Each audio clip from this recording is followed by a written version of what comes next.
Pelita bagi kakiku, terang bagi jalanku. Firman-Mu. Kenapa tema kita hari ini asal beranak saja? Ya, asal beranak saja. Nanti mau jadi apa tergantung dari benih awalnya. Baik, kita lanjutkan. Puji Tuhan kalau hari ini kita dapat kesempatan untuk bisa belajar bersama-sama. Itu anugerah Tuhan yang luar biasa. Oke. Nah saudara, ada banyak kesaksian, ada banyak cerita nanti ini yang kita akan dengar hari ini. Asal beranak.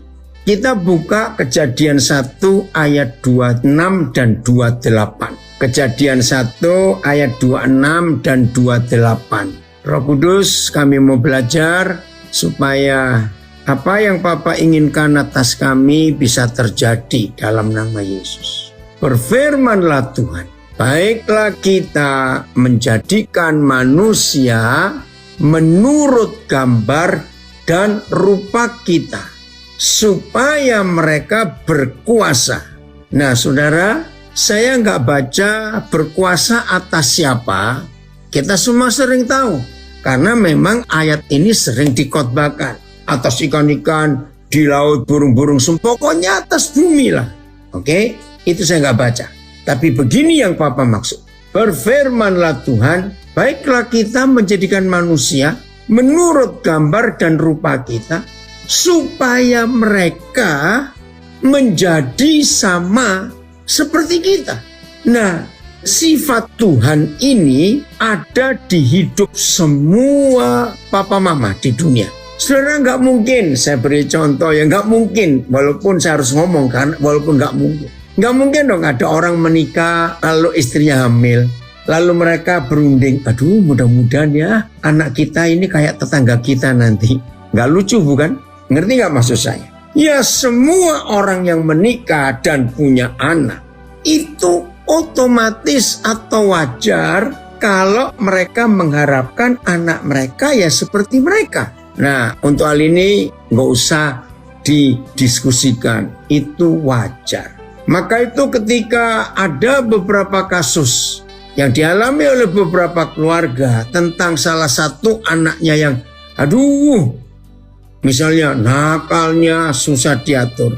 Ingat nggak? Apa yang orang tua akan katakan melihat anak-anak seperti itu? Pasti begini, yang ini kayak siapa ya? Pernah dengar kalimat itu? Nah, hari ini kalau saudara mendengar ada orang tua berkata tentang salah seorang anaknya, yang ini kayak siapa anak ini? Maka jawabannya seharusnya seperti papa mamanya. Tapi kenapa yang ini kok beda sendiri? Nah, itulah arti Kejadian 1 ayat 26. Sekarang ayat 28. Kejadian 1 ayat 28. Kiranya kebenaran ini membawa kita hari ini menyadari bahwa kalau Tuhan mempercayakan anak-anak kepada kita, Tuhan punya target, punya sasaran. Tuhan memberkati mereka, memberkati Adam dan Hawa untuk menjadi papa mama seperti Tuhan sendiri. Di ayat 26. Oke, pelan-pelan. Tuhan memberkati mereka. Nah, diberkati untuk apa? Untuk menjadi seperti kita di ayat 26. Nah, kita itu papa mama, bukan Tritunggal. Bukan ya, jangan salah. Itu papa mama. Tuhan memberkati Adam dan Hawa supaya Adam dan Hawa menjadi seperti Tuhan di ayat 26 Kejadian 1. Nah, setelah Adam dan Hawa diberkati menjadi suami istri, maka ada tugas. Berfirmanlah Tuhan kepada mereka, beranak cuculah dan bertambah banyak. Mudah-mudahan masih ada yang cukup banyak saudara yang ada di Zoom, Instagram, Facebook, dan rekaman audio ini yang pernah ingat. Berkali-kali saya mengatakan kalimat jelek. Di antara semua kalimat-kalimat yang Tuhan taruh di mulut saya untuk saya ajarkan, saya belum pernah menemukan kalimat yang paling jelek sejelek kalimat ini. kalau bicara tentang pernikahan. Jangan asal kawin dan asal beranak kamu. Masih ingat kalimat itu? Kenapa saya harus ngomong seperti itu? Nah, kenapa Tuhan taruhkan kalimat jelek itu di mulut saya? Jangan asal kawin dan asal beranak kamu. Kayak babi, kayak anjing. Ingat ya kalimat itu saya pernah katakan. Dan itu berkali-kali. Saudara, gara-gara 2 ayat ini, Tuhan itu marah. Kalau ada manusia asal kawin, asal beranak saja. Maaf loh, kalimat itu jelek. Apa bedanya dengan yang kaki 4 itu? Kalau cuma asal kawin, asal beranak. Karena Kejadian 1:26 dan ayat 28 itu dahsyat. Tolong ya, yang belum pernah dengar kebenaran ini, biarlah hari ini saudara disadarkan Tuhan. Dan kalau ada yang gagal di antara kita, sampaikan kepada semua orang muda yang mau menikah untuk tidak gagal seperti kita. Ini serius sekali. Karena di ayat 28 berfirmanlah Tuhan. Nah, ini luar biasa. Apa firman-Nya? Beranak cuculah dan bertambah banyak, penuhilah bumi. Nah, ayat ini sering diterjemahkan, ya memang nggak salah ya.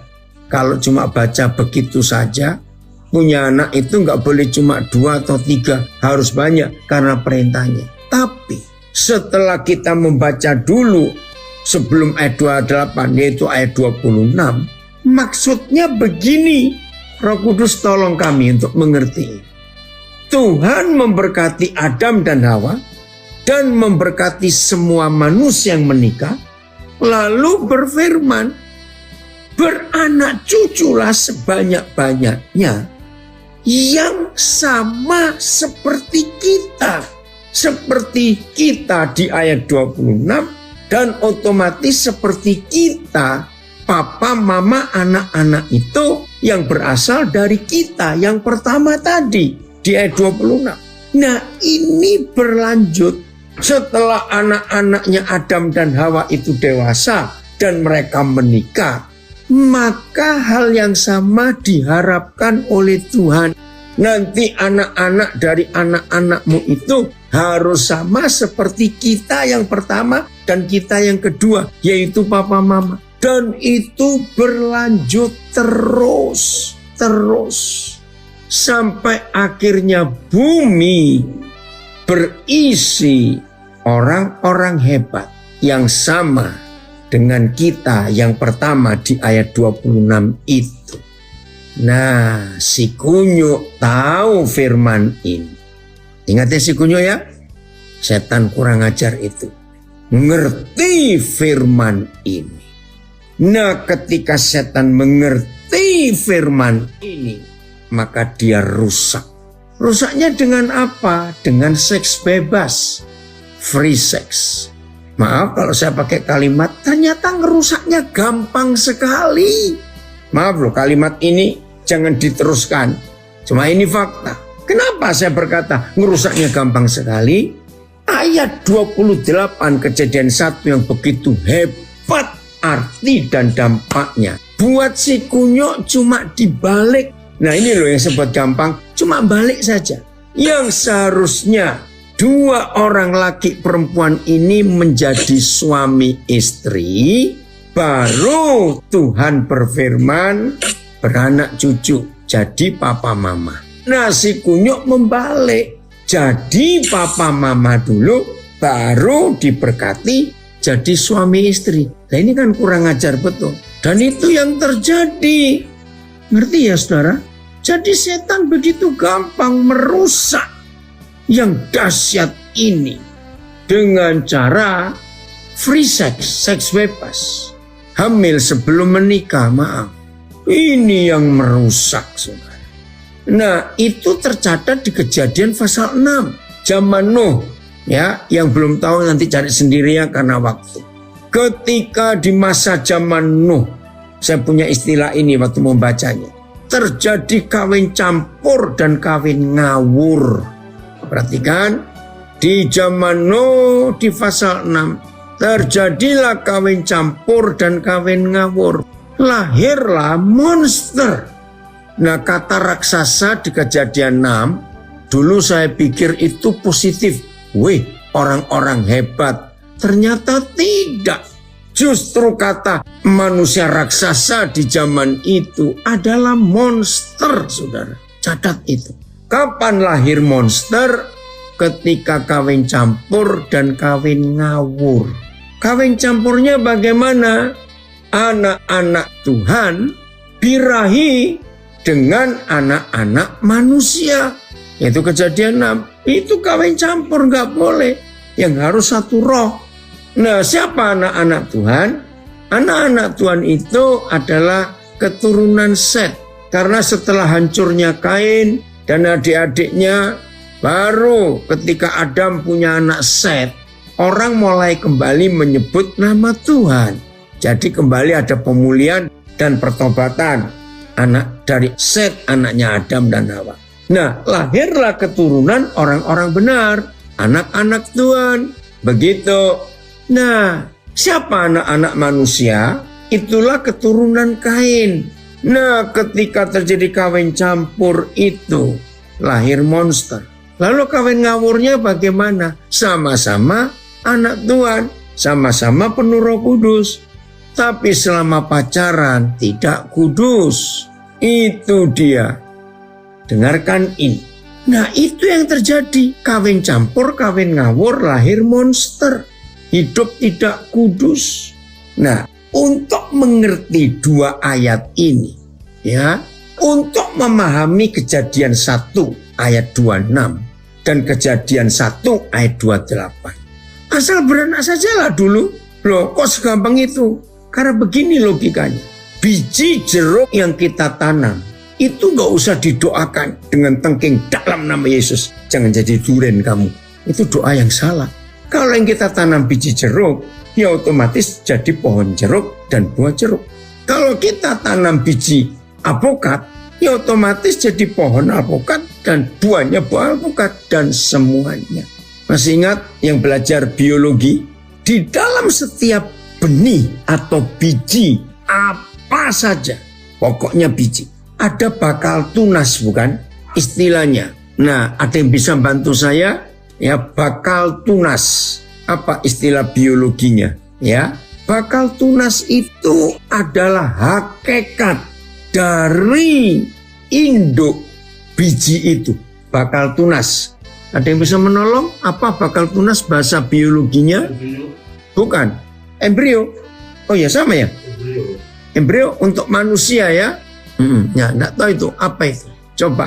Nah, bakal tunas itu yang menentukan dia ini buah apa, pohon apa. Nah, karena Kejadian 1:26, Papa sendiri berkata bahwa saudara dan saya, para manusia di muka bumi ini, bakal tunasnya itu dari Yahweh Tuhan yang kudus itu. Lahirlah kita, laki-laki dan perempuan. Ayat 27. Nah, di dalam hidup manusia ini ada benih kehidupan. Wih, luar biasa. Lahirkan saja, lahirkan. Asal kita hidup benar di hadapan Tuhan. Oh, terima kasih. Oke, bagi yang belum tahu, jadi tahu ya. Tolong nanti diviralkan. Tuhan memberi saya hadiah yang luar biasa. Apa hadiahnya? Salah satu saudara kalian, namanya Muhammad Robi. Nah, ternyata Robi ini hari ini dinyatakan lulus. Ya, belum wisuda ya. S1 Teknik Sipil dari kampus Institut Teknologi Nasional Malang. Saya menangis waktu baca tulisan dia dan foto yang dia kirim. Lalu saya tambahkan, nah, Robi ini waktu masih SD, ya, itu TK kok nggak salah, saya lupa. Bersama ayah ibunya dari Banyuwangi merantau ke Nabire. Saya nggak kenal. Nah, untuk mencari hidup yang baru, bapaknya jadi tukang ojek, maaf. Nah, saya nggak kenal. Nah, terus saya melihat waktu SD kok ada anak ini, ya, dari kecil itu memang Robi ini anaknya manis. Apa nggak banyak masalah? Pokoknya selama di Nabire nggak pernah dengar masalah. Baik anaknya nurut, nggak macem-macem. Nah, bahkan waktu dia naik kelas 3 itu percepatan. Dia nggak lewat kelas 2. karena memang anaknya pintar. Nah, saya tidak pernah mempengaruhi, kami guru-guru pun nggak pernah mempengaruhi ya untuk dia jadi Kristen, tidak. Hidup dengan kami, tinggal di asrama sampai lulus SMP. Nah, pas SMA kelas 2 kalau nggak salah, entah karena alasan apa, ayah ibunya balik ke Jawa. Nah, Robi ini anak tunggal. Wah, saya sedih juga ini kalau ikut ke Jawa, karena saya pikir siapa bimbing anak ini. Saudara, luar biasa, Robi memutuskan enggak, saya kan tetap tinggal di Nabire. Begitu para pengasuh, guru-guru luar biasa. Ya udah, ayah ibunya balik ke Jawa, dia tinggal. Lulus SMA, saya tanya, kamu mau kuliah di mana? Ternyata memang dia sudah daftar di ITN Malang itu. Ya udah, kami berangkatkan dia ke Malang. Saudara, dalam sidangnya dia dinyatakan lulus dan dia nulis kata-kata yang luar biasa. Makasih Robi. Belum selesai, masih kagum saya terhadap Robi. Datang WA yang kedua, surat resmi dari Kementerian Kesehatan ya Provinsi Kalimantan Utara ditujukan kepada Dr. Aprianto, anak Dayak Lundaya. Maafkan Papa Apri kalau kamu ikut di sini. Dokter, saudara tahun berapa ya? 2000 berapa begitu. Ya, dia sekolah di SMA yang saya dirikan di Longbawan, Kecamatan Longbawan, Kabupaten Krayan, SMA Kristen. Nah, saya kenal dia, memang sejak SMP itu. Anaknya rajin, maaf, bapaknya hanya tukang jahit di desa, di kampung. Yang zaman itu listrik nggak ada. Ya, dalam cerita di desa itu, ini kemuliaan Tuhan. Saya adalah orang pertama yang membawa teknologi solar cell ke Krayan. Jadi rumah yang Tuhan berikan kepada saya tahun 97 itu pertama kali ada alat solar cell di seluruh Kecamatan Krayan itu, Kalimantan Utara. Wah, gempar juga. Nah, bayangkan masih seperti itu loh. Bapaknya itu penjahit yang nggak pakai listrik, jadi manual pakai tangan yang dipancal itu. Nah, ketika dia lulus SMA, saya tanya, cita-citamu apa? Ya pengen jadi dokter. Dan memang saya pengen ada dokter orang Krayan. Alasan saya cuma satu. Selama saya bolak-balik dari Tarakan Longbawang Tarakan sejak Mei 95, pertama kali kami masuk Krayan, saya suami istri bersama Pak Alim ya dari Samarinda. Saudara, sampai tahun berapa saya lupa. Aduh, kalau saya cerita ini sakit hati saya, sedih. Saya nggak mau lagi, saya bilang cukup ya Tuhan, cukup. Apa itu? 3 kali saya bukan bandara ya, waktu itu cuma airstrip. Karena lapangan terbang Krayan itu masih rumput. Aspal belum ada tahun 90-an itu. Nah, selama saya bolak-balik, waktu itu belum maju, landasan pesawatnya belum diaspal, masih rumput dulu. 3 kali saya melihat orang meninggal di pinggir lapangan terbang. Loh, kenapa? Karena orang sudah sakit parah, di situ nggak ada rumah sakit dan harus dibawa ke Tarakan, kota besarnya. Nah, itu nggak ada jalan darat. Dari Longbawan itu kata orang-orang tua mereka, orang Dayak ini, mereka pernah jalan kaki itu kurang lebih 2-3 bulan baru sampai Tarakan. Jalan kaki, ngelewati sungai berapa banyak, lembah, gunung. Bayangkan. Nah, saya itu 3 kali melihat orang yang sakit ya ditaruh di tandu begitu sambil nunggu pesawat, meninggal, pesawatnya belum datang. Kalau cuaca buruk kami pulang lagi, pesawat gak bisa darat, gak ada telepon, pakai radio. Wih saudara, nah di situ saya berteriak, Tuhan, kapan saya bisa meluluskan dokter untuk kecamatan ini, dan kapan ada rumah sakit? Kasihan mereka. Itu yang di kota Longbawanya, ibu kota kecamatan. Belum yang di desa-desa. Saya pernah tahu ada orang bawa orang sakit dipikul 4 hari di perjalanan. Karena gak ada motor, gak ada mobil, jalan kaki. Dipikul, ya bagaimana gak mati? Bayangkan itu. Nah, ketika Apri lulus dokter di Jakarta, anak ini hebat. Langsung dia balik ke Krayan. Nah, akhir Juli yang lalu dia harus operasi. Saya minta banding ke Papa di surga. bantalan tulang belakangnya yang ruas keempat, keenam, dan 7 kalau tidak salah saya lupa. Itu rusak. Bayangkan masih muda dia, baru 30-an. Saudara, kenapa bantalan 3 ruas itu rusak? Karena sebagai dokter, dia itu keliling ke kampung-kampung, ke desa-desa itu dengan naik motor. Dan jalannya becek, lumpur, batu-batu. Nah, bertahun-tahun dia itu kena goncangan naik motor itu. Itu yang saya sedih. 3 ruas bantalan itu rusak. Maka itu sebelum dia dioperasi, saya doa begini. Bapak, nyatakan kemurahan. Anak saya ini sakit bukan karena dia macam-macam aneh-aneh. Tapi karena dia menolong banyak umatmu di desa-desa yang gak ada dokter.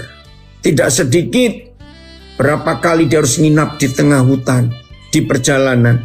Rantainya putus atau ban pecah atau apa. Aduh, kalau dengar ceritanya. Maka itu saya naik banding, Tuhan kiranya Kau buat mujizat.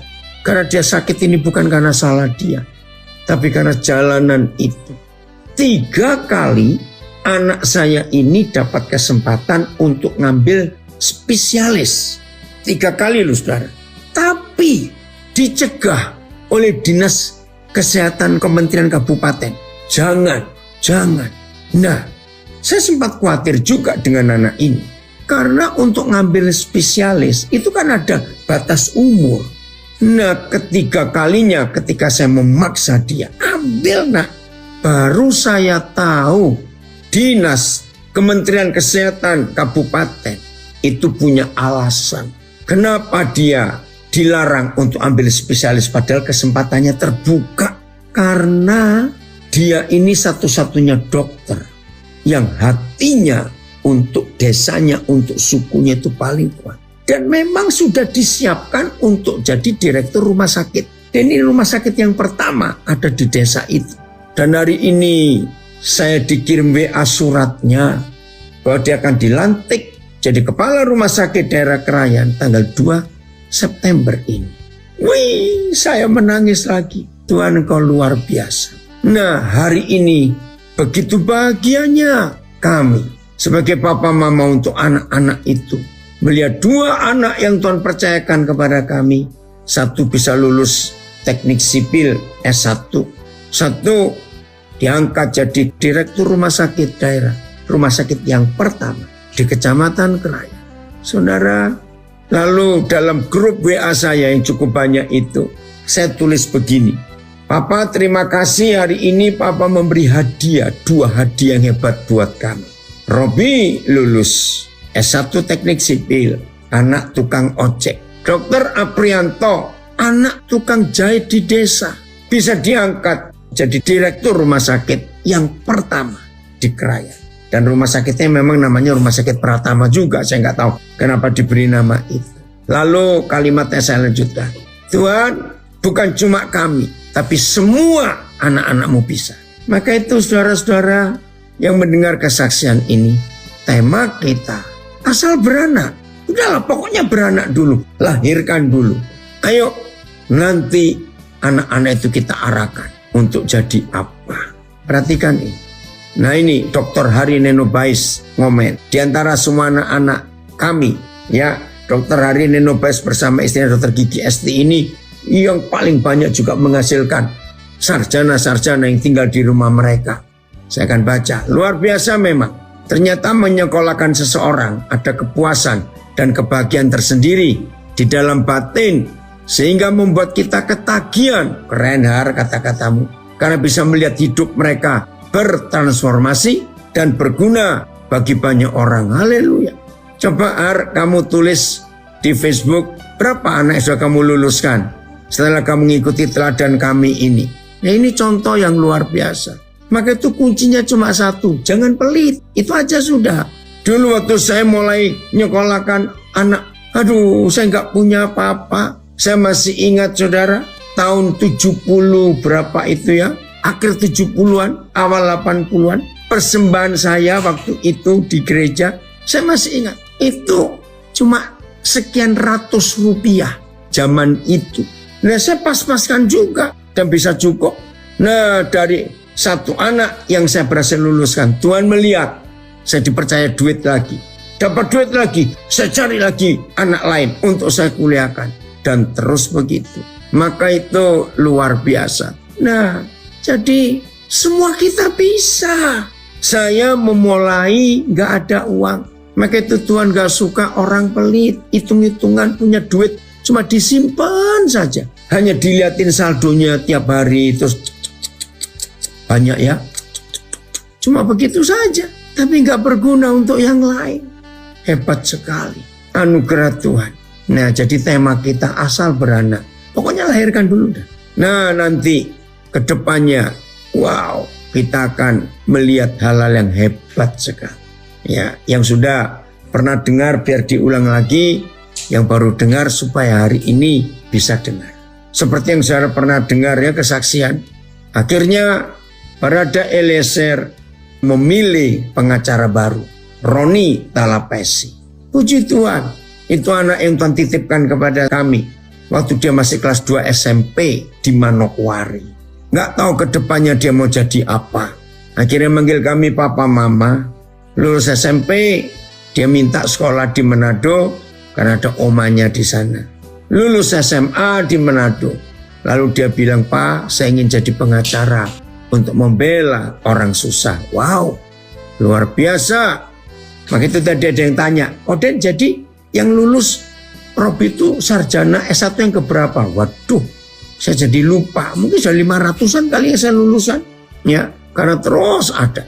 Nah, karena dia menjadi pengacara untuk orang yang susah, maka dalam istilah hukum ada istilah pro bono, yaitu pengacara yang tidak dibayar untuk korban-korban atau yang susah. Nah, Roni namanya mulai terkenal ketika kasus Apriani, ada anak perempuan yang mabuk pagi-pagi, lalu nabrak berapa orang di Monas dan meninggal berapa orang. Nah, keluarga korban yang rata-rata orang biasa, buruh bangunan semua, gak punya uang bayar pengacara. Nah, Roni dipanggil karena memang dia sudah menyerahkan diri untuk gak dibayar. Nah, dari situ namanya Tuhan mulai angkat. Lalu ketika BTP Ahok diadili, di antara sekian banyak pengacara, maka Roni Talapesi terpilih sebagai pengacara termuda. Nah, dari situ naik terus, dia sedang menjadi pendamping Barada Eliezer. Nah, saudara, itu yang dikatakan tema ini, asal beranak, udahlah. Jadi kemana saja Tuhan suruh saya ambil anak, saya ambil. Nah, ini ayatnya, Matius 13 ayat 44. Nah, ini Dr. Hari Ninobais bersaksi. Saya terharu bagaimana iman dan kesungguhan Papi menyekolahkan banyak orang, termasuk saya. Padahal kebutuhannya banyak, tetapi Papi mau taat terhadap perintah Roh Kudus dan ingin melihat banyak anak-anak muda memiliki masa depan dan hidup yang berdampak bagi masyarakat. Inilah kasih Papa sebenarnya, dan kami banyak belajar dari Papi sebagai role model Papa dan mentor kami. Nah, lihat ini Matius 13 ayat 44. Ayat ini saya dapat tahun 70-an yang lalu. Ya, saya baca. Hal kerajaan surga itu seumpama harta yang terpendam di ladang, yang ditemukan orang lalu dipendamkannya lagi oleh sebab sukacitanya. Pergilah ia menjual seluruh miliknya lalu membeli ladang itu. AYT. Kerajaan surga adalah seperti harta yang terpendam di ladang, yang ditemukan orang lalu disembunyikannya lagi. Dan karena sukacitanya ia pergi menjual semua yang dipunyainya dan membeli ladang itu. PS, apabila Tuhan memerintah, keadaannya seperti perumpamaan ini. Ada harta yang terpendam di dalam tanah lalu ditemukan oleh seseorang dan dimasukkan kembali ke dalam tanah. Kemudian karena gembiranya, orang itu pergi menjual seluruh miliknya lalu kembali dan membeli ladang itu. TSI. Kerajaan Tuhan bisa dibandingkan dengan harta yang sangat mahal harganya, yang sudah lama disembunyikan orang di dalam sebuah ladang dan sudah dilupakan. Pada suatu hari, seorang lain menemukan harta itu dengan sangat bergembira, menguburkannya lagi, lalu pergi menjual semua yang dimilikinya sehingga dia bisa membeli ladang itu. Saudara, ini yang Tuhan temukan buat saya. Tahun 70-an belum banyak terjemahan Alkitab bahasa Indonesia seperti sekarang ini, ya. Tapi Roh Kudus beri saya ngerti yang luar biasa. Begini ya, saya percepat. Ladang itu kan sebidang tanah. Ternyata Roh Kudus menggambarkan sebidang tanah atau ladang itu yang dimaksudkan oleh Tuhan Yesus untuk memberi perumpamaan tentang kerajaan surga adalah manusia-manusia ini. Kan kita ini dari tanah. Ya, masa dibuat dari tepung terigu? Istilahnya saja. Nah, karena manusia itu dari tanah, maka ladang itu adalah kita. Nah, ternyata tidak ada manusia lahir tanpa membawa harta yang tak ternilai itu di dalam hidupnya. Apa itu harta yang tak ternilai? Saya ambil berapa istilah: skill, keahlian, talenta, kemampuan, kelebihan. Sudahlah, saudara bisa sebutkan pakai istilah apa saja. Pokoknya dalam hidup setiap manusia, termasuk, nah ini, orang-orang yang lahirnya cacat, hebat Bapa di surga, tetap ada kelebihan. Ya, walaupun terakhir-terakhir sudah nggak terdengar seperti yang tahun-tahun sebelumnya. Tapi saudara, Nick Vujicic itu masih disebut the greatest motivator in the world. Motivator terhebat sedunia. Namanya Nick Vujicic. Kelahiran Queensland, Australia. Anak seorang pendeta. Sekarang kaya raya. Bukan cuma kaya raya duit. Hidupnya jadi berkat kepada jutaan orang. Dan yang belum tahu bisa cari di Google. Nick Vujicic. Lahir cacat, gak punya tangan, gak punya kaki. Cuma badan dengan kepala saja.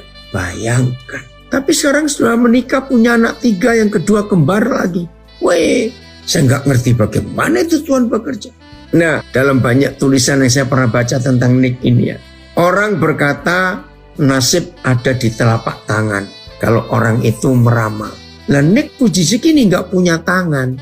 Lalu diramal di mana? Yang nggak punya tangan dia bisa sukses, masa yang punya tangan nggak sukses? Nah, itu salah satu bukti bahwa kerajaan surga itu seperti harta yang ditemukan orang di sebidang ladang. Siapa orang yang menemukan ladang dan ada hartanya itu? Jelas Tuhan Yesus. Begitu dia menemukan ada harta terpendam di ladang itu, dia pulang, dia jual semua miliknya untuk membeli ladang itu. Saya pegang firman ini, saudara. Wih, maka itu kalau tidak karena Matius 13 ayat 44, saya tidak akan punya dorongan dan motivasi untuk menyekolahkan sekian ratus orang. Karena saya tahu di dalam hidup orang itu secacat apa. Ada hal-hal yang hebat. Ada hal yang hebat yang harus dibeli. Nah, kalau begitu, berapa harga ladang itu? Ayo kita cari harganya. Puji Tuhan. Untung Tuhan Yesus gak nyebutkan jumlah. Nah, memang Tuhan Yesus gak berurusan dengan duit. Tapi kita tahu berapa nilainya. Seluruh miliknya. Saya itu gak bisa bayangkan seluruh miliknya itu kayak apa. Tapi maaf ya, kalau saya tidak berani all out, ya, menghabiskan semua yang saya miliki untuk membeli ladang-ladang yang begitu banyak, maaf, ya nggak akan terjadi kisah yang baru saya ceritakan tentang 3 orang tadi. Muhammad Robi, Aprianto Alexander, Ronita Lapesi, dan banyak yang lain. Hari Nino Bais. Nggak akan. Maaf, sampai suatu hari saya ketemu buku ilustrasi. Saya nggak tahu siapa yang ngarang, saya juga lupa. Begini, ada seorang yang gila batu permata ya, batu yang hebat. Ya istilahnya apa ya, ikeseki atau apa. Pokoknya orang ini koleksinya batu. Dari negara mana dia dengar tentang batu, dia pasti akan cari dan beli. Nah suatu hari dia dapat berita, ada foto bahwa di India ditemukan sebuah batu yang unik. Ya, wah, ketika dia lihat foto itu, wah hatinya, aku mau beli ini, aku mau beli. Berangkatlah dia dari negaranya ke India untuk beli batu itu. Ketemu dia di sebuah toko, pemiliknya tanya, jadi bapak mau beli? Iya. Otomatis si pembeli tanya, berapa harganya? Si pemilik batu jawab, Bapak punya berapa banyak uang? Wah, tersinggung. Saya orang kaya. Terus dia bawa koleksi batunya yang nggak tahu berapa banyak itu. Ini si penjual batu itu geleng-geleng. Hebat. Ternyata Bapak ini kolektor batu yang luar biasa. Maka itu beritahukan berapa harganya, saya bayar. Dijawab, batu ini harganya semua yang Bapak miliki. Ya berapa? Ngotot. Ya pokoknya Bapak punya berapa. Jadi semua termasuk koleksi batuku. Iya. Bapak taruh batunya di mana? Di rumah. Nah, Bapak punya rumah. Iya, maksudmu jual rumah Bapak itu juga. Lah, anak istriku taruh mana? Oh, punya juga. Jual istri anak Bapak. Pokoknya dikejar terus. Punya ini, punya itu diminta. Sambil marah dan jengkel. Saya nggak selesaikan ilustrasinya. Sekarang saya minta suara jawab. Jadi kira-kira orang ini bisa beli batu itu nggak? Ayo, mana yang jawab? Tolong tulis dong. Kira-kira orang ini bisa beli batu? Oh ya, ada yang jawab bisa. Tidak. Dia tidak bisa beli. Enggak betul.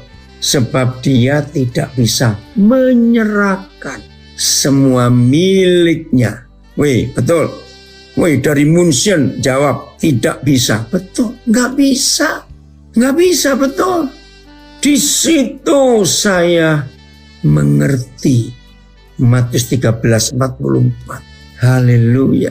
Ini ada komen dari seorang guru yang saya dipertemukan Tuhan tahun 94 dalam keadaan yang hancur hidupnya saat itu.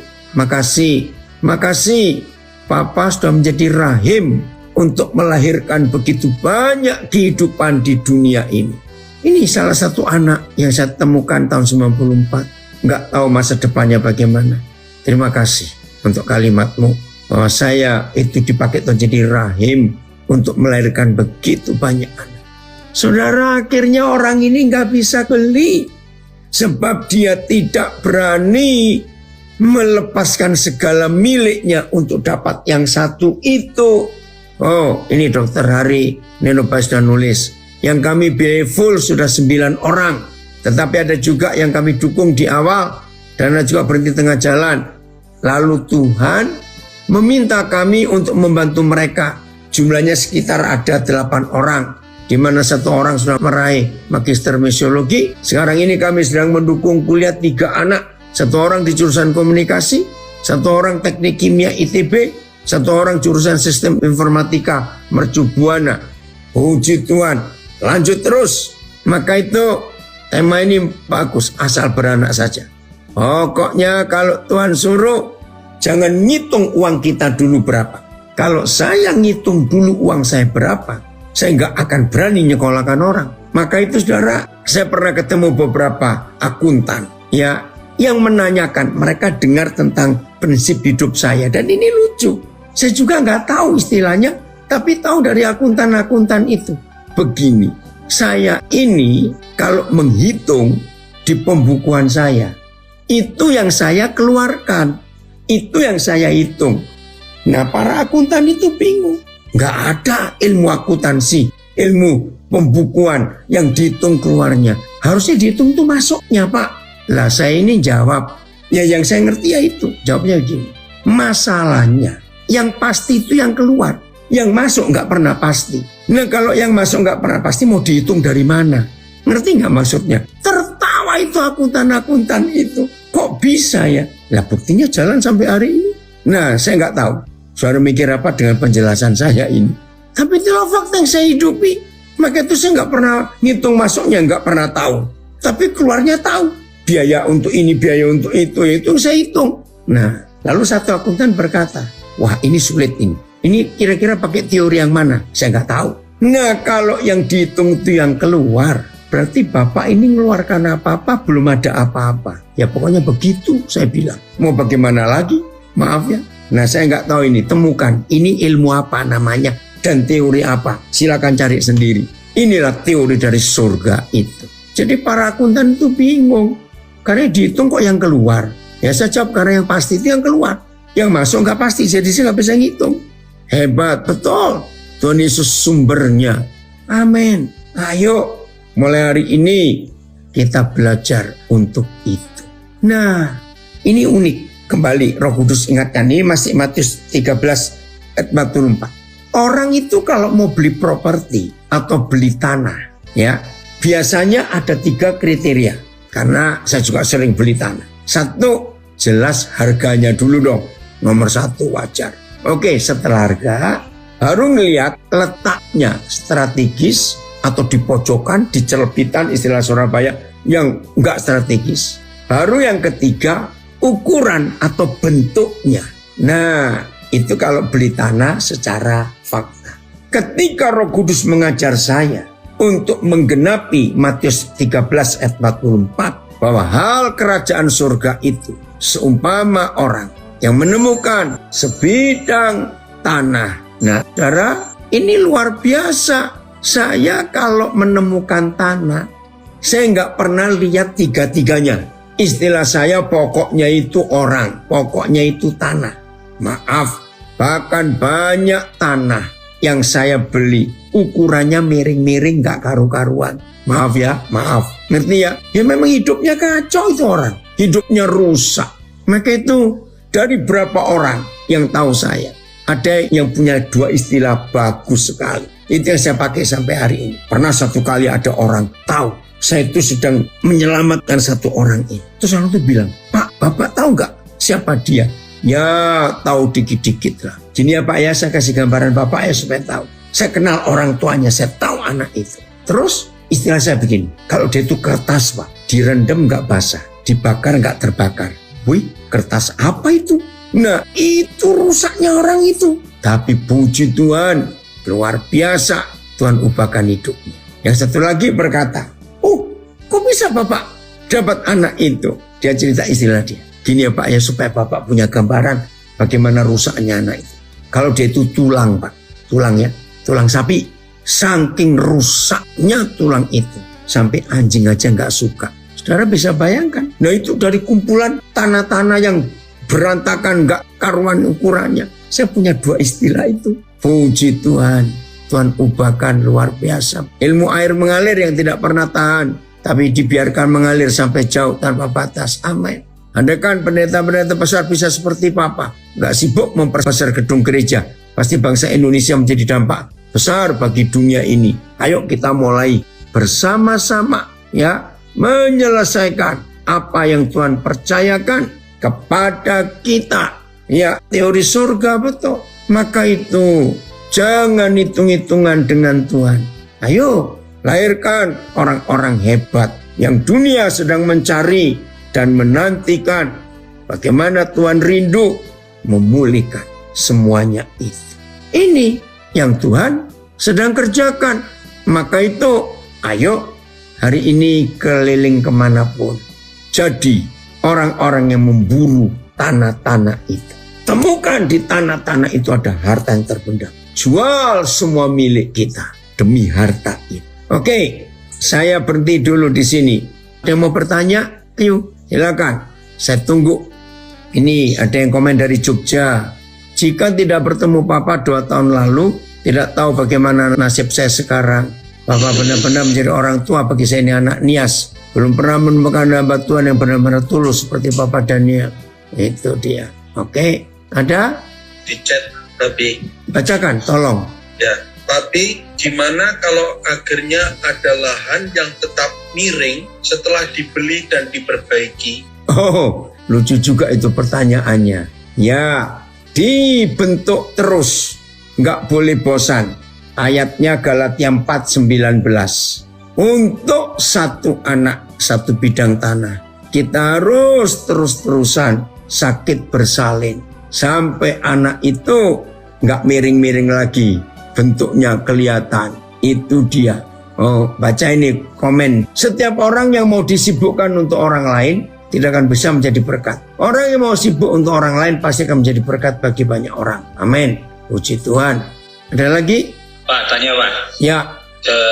Dalam pelayanan Bapak selama kurang lebih 50 tahun ini kan udah banyak sekali anak-anak yang Bapak ambil istilahnya ya, yang diterima sebagai anak. Nah, ada nggak di antara anak-anak itu yang anggaplah mereka Gagal.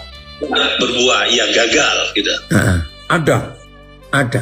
Cuma papa nggak pernah ngitung berapa itu. Tapi masih kontak sampai hari ini. Ada yang masih kontak, ada yang tidak. Ada yang sudah pernah 4 kali masuk penjara. Nggak bosan-bosan dia juga. Aduh, ada. Iya. Terhadap mereka, kita Ya. sebagai orang tua harus bagaimana, Pak? Yaitu Galatia 4:19. Kandung lagi. Bahkan saya cerita ya saudara, ada 4 anak saya itu yang meninggal karena HIV/AIDS. 2 itu saya tungguin sampai mereka putus nyawa. Ya udah, mau bagaimana lagi? Tetap Galatia 4:19 ya, nggak boleh putus asa. Hai anak-anakku, karena kamu aku menderita sakit bersalin lagi sampai rupa Kristus menjadi nyata di dalam kamu. Nah itu terus harus kita kandung lagi, didik lagi, lahirkan. Aduh belum mirip, masukkan lagi. Terus begitu. Oke? Yang lain? Apa akhirnya tidak hanya terpaku dengan satu jiwa saja kalau begitu? Nah, kalian lihat hidup Papi.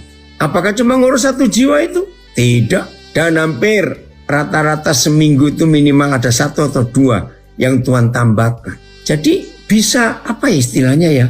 Tuhan kerjakan itu hebat sekali, nggak ngerti juga. Asal mau saja. Seperti yang saya bilang tadi itu loh Pak. Papi itu nggak ada urat jenuhnya, udah putus urat jenuhnya. Kalau kita kan satu orang ada jenuh. Papi Awas kamu Lambas ya. Ayo yang lain. Betul Lambas, hebat kamu. Maksudnya ada yang tanya, siapa nggak tahu nih? Apa bedanya Galatia 4:19 dengan Nikodemus? Ya kalau Nikodemus kan harus dilahirkan baru. Memang harus begitu. Lahir dari rahim Tuhan. Maka jadi seperti Tuhan. Yaitu tadi, akhirnya karena ada embrio, ada bakal tunas di dalam setiap benih. Nah, pasti benih itu akan jadi seperti itu. Teruskan ya. Tuhan Yesus memberkati kita semua. Dan jadilah orang-orang yang dipakai oleh Tuhan. Amin. Firman-Mu pelita bagi kakiku, terang bagi